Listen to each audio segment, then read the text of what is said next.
Саламатсыздар ма оқушылар, мұғалімдер, ата-аналар, репетиторлар, сіздермен мен байланысты сәлем қошпай, бүгінгі біздің қарай кетеміз, ол биыл емтиханына қатысты логикалық есеп. Алдымен өзіңіз қараңыз, көріңіз, міне x тұр, міне y тұр, мәнін табыңыз, бір-біріне шегеріңіз, дұрыс жауабын белгілеп бізге пікірге қалдыңыз.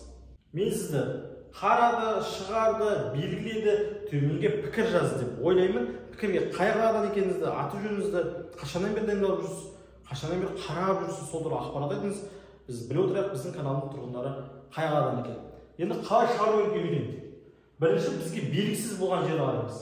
Бізде белгісіз міне x.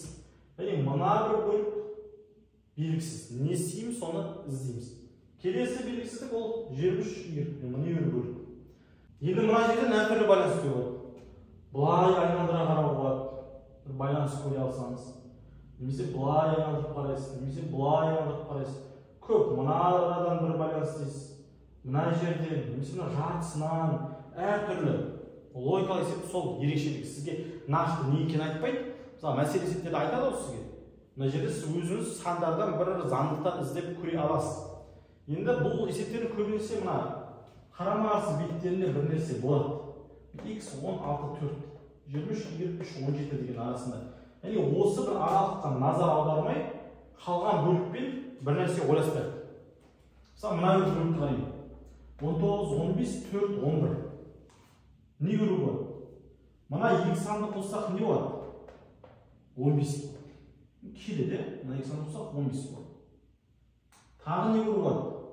Ал мына екі санды қоссақ, онда 19 шығады. Көріп тұрсыздар ма? 11 қосу 4 15, ал 4 қосу 15 19.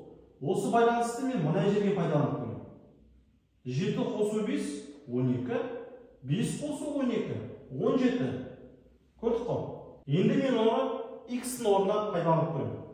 6 қосу 4 10 шықты, міне 6 қосу 4 10. Енді мен 6-ға 10-ды қосып x табамын.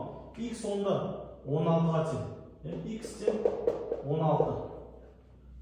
Келесі y бар жерлерін жүрсем. 23, y 3, 17. 3-ке 17 қоссам 20. Бұл жерде 20. Ал 3-ке 20 қоссам 23. Бұл жерде байланысымыз шықты. Яғни y-тен 20. X таптым, y таптым. Бізге бұл екі санды емес, сәл күрделендіріп, бұл екі санды азайтып сұрапты. Менде y-ім 20-ға тең, x-ім 16-ға тең.